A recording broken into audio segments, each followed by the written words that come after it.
Have you ever wondered why some of your projects are all over the place? Some deals move fast, others just stall, and some just disappear. This is because you are going in hoping for the best and don't have a system or a structure to work by. If you want to close more deals efficiently, you need a clear system that can be repeated until you learn it by heart. And you will know where you are with your every project. I'm going to show you the difference between a structured sales process and an unstructured one. Let's say you have a new lead, a good one. You do your pitch as you learned. You explain your product features and best attributes in the best way possible. Then you hit them with a price which is the best in the market. Your potential client seems very interested and ready to buy. He just needs some time to analyze this, of course, because it sounds a bit too good, and he will get back to you. Well, it's been over a week and nothing. Your emails get ghosted and he doesn't answer your calls. Months later, you find out he bought another type of product from competition. But you had that type of products too. You just didn't know that he needed the other one and not the one you pushed out. Also, you found out that he is not the one who decided what product to buy. He's just the user of that product inside the company. You see where I'm going at? There are a lot of steps that you missed. Of course, this is an exaggeration. Usually, we are very careful about what we do and take every lead seriously. We're salesmen. But going in with just your experience, even if it's 10, 20 or 30 years and hoping for the best is wrong. You need to have a structure, a process. Something based on what you sell, of course, and what your market is, aligned with your company rules and so on. But the system is needed. That way you make sure to check every step with every lead, and if something goes wrong, you will know where. Today I'm going to show you a structure of 7 steps that you can use or modify to fit your product or service. I call this the SSP. The Sales Structure Plan. Step number 1 is contact information. This might seem useless, but believe me, it's a mistake many people make. When you start the meeting or the call or video call, whatever, just check the information you have with your contact. If possible, of course, if not, do it later in the discussion, but preferably at the start of the conversation. Check if that's his name,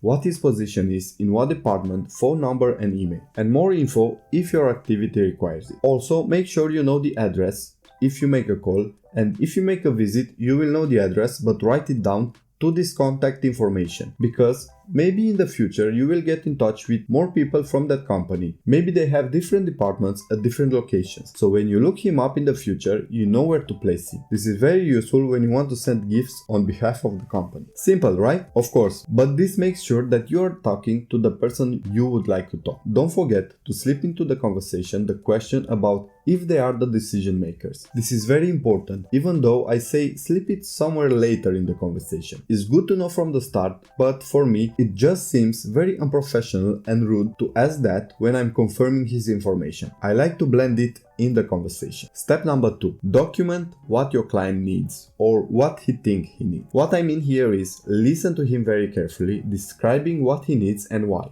But also ask your own questions. These questions depend on your product, of course, but it's very important to set your perspective about the product he thinks he needs and the one he needs. If they are the same, that means he truly knows what he wants. But if he describes one thing and through your questions you find that something else might be better, it will be in your advantage. I did this mistake in the past, unfortunately. I sold a project over $50,000 worth for a product my client asked and wanted. And in the end, he wasn't satisfied with the result it was making. This is because he needed something else and I didn't do my job good enough to see that. Step number 3 is document your solution to his needs or problems. Don't start to present your product or service right away. You can leave hints into your notes to what product or products you are thinking for his needs. Remember, this is a structure for you and not for your client. You documenting the solution at this step doesn't mean to present it immediately to your possible client. Wait a minute, because the next step is very important. Step number 4. This step I like to call the 3 important things. Here you already have laid out the person's information. You have his needs or desires and you have your product that you want to propose in your mind. Now it's time to ask 3 important questions. Question number 1 is, what is important for you? This question will make him answer with the first thing that comes to mind. This is important and you should note it. After your potential client's answers, be sure to repeat that answer to him. For example, so for you it's important too, and you repeat the answer he told you. Or for you it's important that this product to be, and you repeat his answer. You get the point. The second question is, what else is important to you? This time he will think a bit and you will gain valuable information. Be sure to repeat that for him as in my examples. And the third question is, what is important to you personally? For the first two questions, he will answer from the perspective of work and maybe work and his surroundings. But for the third one, he will answer from the perspective of work and himself. And he will probably tell you the thing that you need to know to win this project. Be sure to repeat this answer as well to have his confirmation. And at the end, after you ask the three questions, you drop the bomb and you say this. You create a phrase with all his three needs, like this. So you are telling me that if our product or service is going to do the thing number 1, the thing number 2, and the thing number 3 that is important to you, you will be interested in what I have to offer? You are basically asking that if your product will fill his 3 important things, he will be interested in the deal or the project. There's a big chance your answer will be yes. Another chance is for him to say yes if your product has the right quality and or the right price and so on. But you won't get a no for this one, I guarantee. Step number 5. And now you lay your product. Now you tell him or her your solution to his needs. You already documented what you think will fit here. And now make the connection with the 3 most important things for him.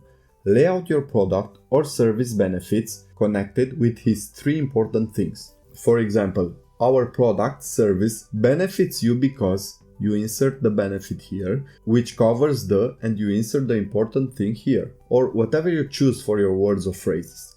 But the important thing is to tie your product benefits with his important things. Next, in the end, there are 2 steps left, in which I will not go into so much detail, where there is too much information and factors to discuss, but I will do a video on them later. So the 6th step is objection battle. He will have objections, of course. The thing is too shiny or too stiff or too cheap or too expensive. But in reality, an objection is really just a need you didn't discover or an important thing they didn't tell you. My detailed advice here will come later, but what I can say is a good strategy is to fight each objection individually. Listen, acknowledge and respond with confidence. The last step, number 7, is closing the deal, making the sale. Easy, right? Well, even after all objections are solved, sometimes you don't get the order and don't close the deal. My simple advice here, without getting into the details of signs potential clients offer you that they want to buy and they are really interested, is just ask for it. If everything is done, objections meet, expectations meet, price meet, quality meet, then just ask for the order. You will be surprised sometimes. Be direct. Most prospects expect you to lead a conversation towards a decision. So this is the SSP. I want to mention some things about the sales structure plan, and those things are: if you want a layout of my SSP so you can print it and use it for each of your potential clients, you can find it in the description. It's free. Number 2. This is not just one conversation with your potential client, although it can be, but this can be applied on a larger time span. It can be one conversation if you do all these things in one meeting with him, but I usually do one of these charts per client and I build it in time. Depending on the quality of the meetings I have with the same potential client, this can go up to 3, 4 or 5 meetings. That way I also have time to build the trust, the feeling. Number 3. Please do change this to fit your product or service if necessary. Number 4. Of course, every process is different and sometimes there can be factors that change the outcome. So please take this with a grain of salt. 5. Product or service you are selling is important. Use the information you have in your favor, but don't lie. Last but not least, the feeling I talked about in my first video is still very important. I hope this helps. Let me know in the comments what you think and what can change.